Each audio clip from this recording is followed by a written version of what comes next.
Hello, and very happy to see you on my channel tonight. In this video, we discuss what bad future awaits Meghan Markle and Prince Harry. Financial crisis.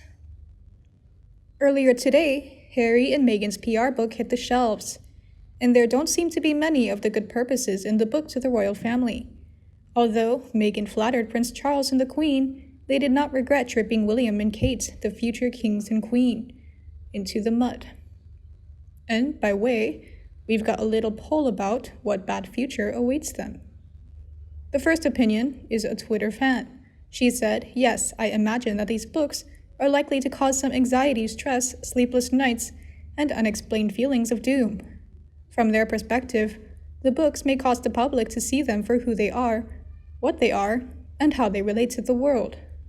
It is another perspective about their lives.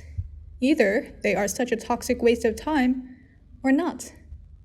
The public is informed to decide their fate.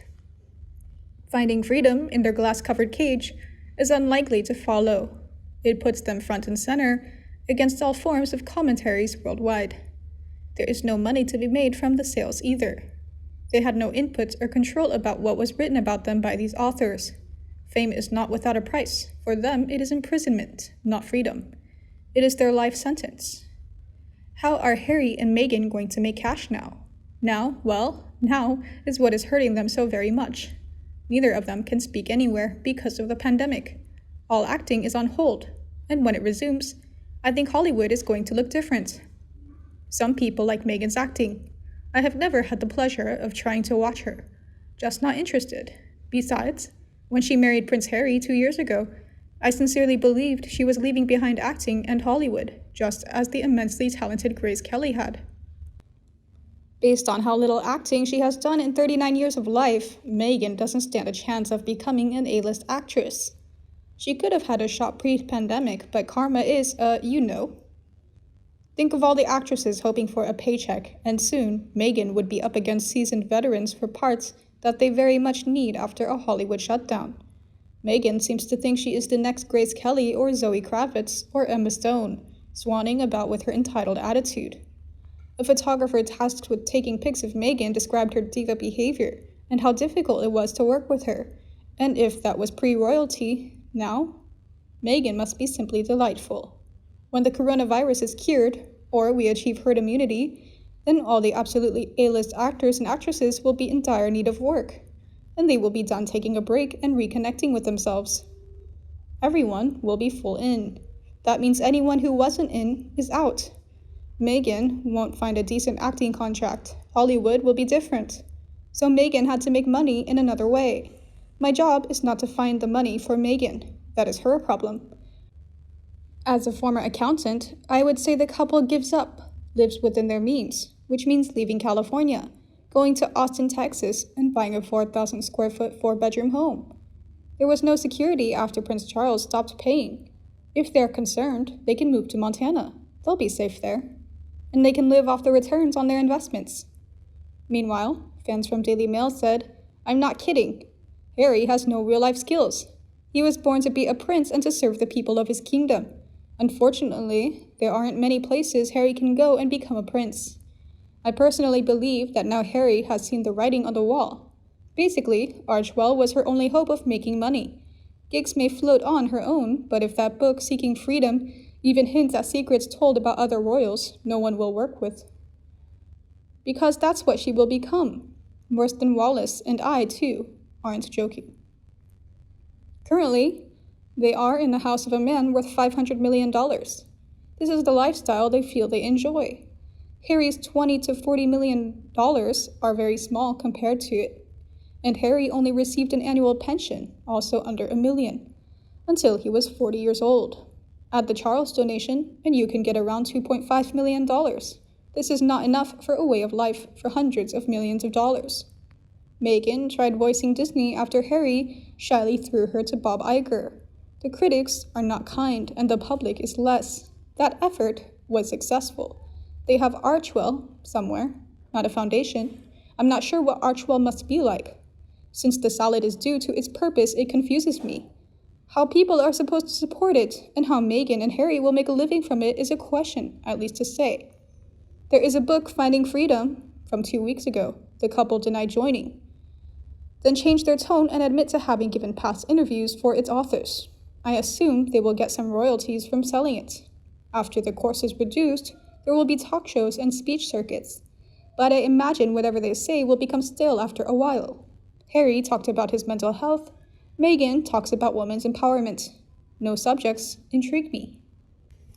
I think about their finances right now, but it is none of our business because they are officially financially independent, except for the money Charles gives them. I think everything that happened has definitely harmed their plans.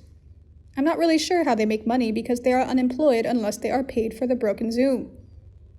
It would be interesting if they bought a home of their own during this pandemic. I think with the money the royal family will lose during this time, they will really tighten their wallet and focus more on how to get money for their charities. It would be smart for Harry and Meghan to stay away from the limelight because I'm sure that by December we won't hear anything but Meghan and Harry. Right now, it's really public or public, so if I were to represent them, I would definitely tell them to stay still and not make any big purchases.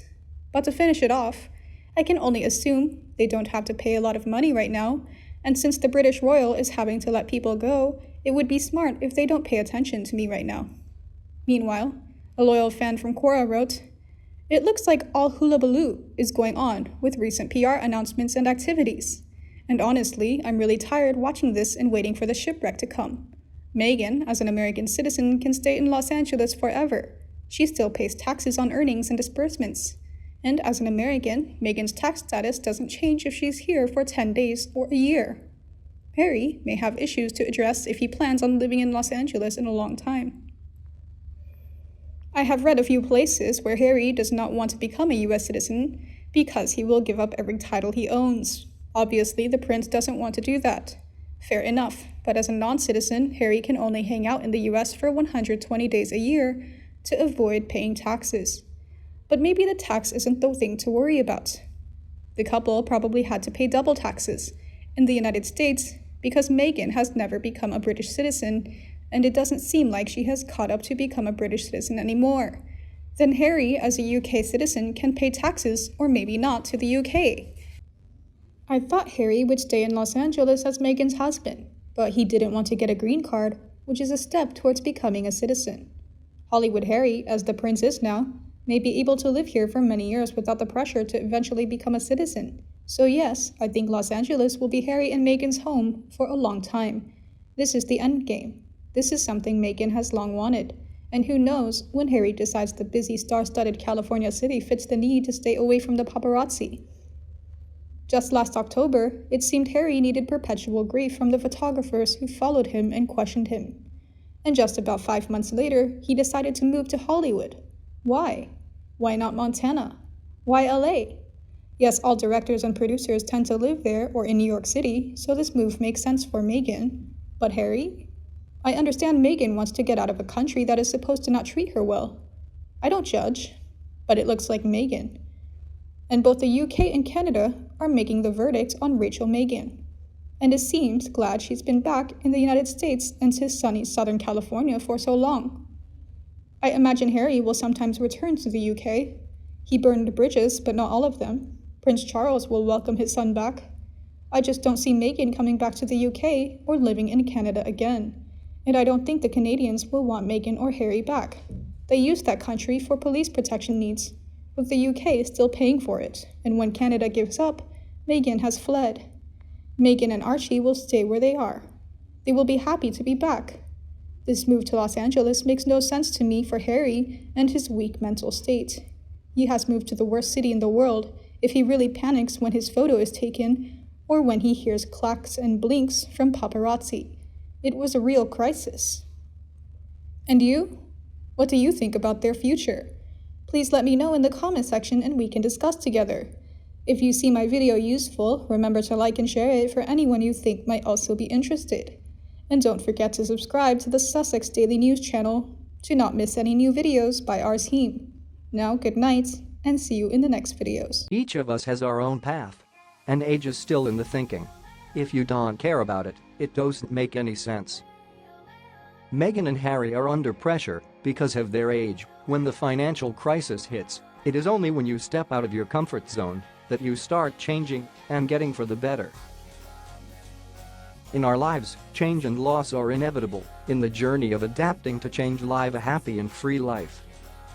What Meghan and Harry will be like in the coming future when they don't want themselves to change. They don't know that if they don't change they won't grow, and if they don't, Meghan and Harry will not really be in the river, they will die slowly, dying with the backward mindset.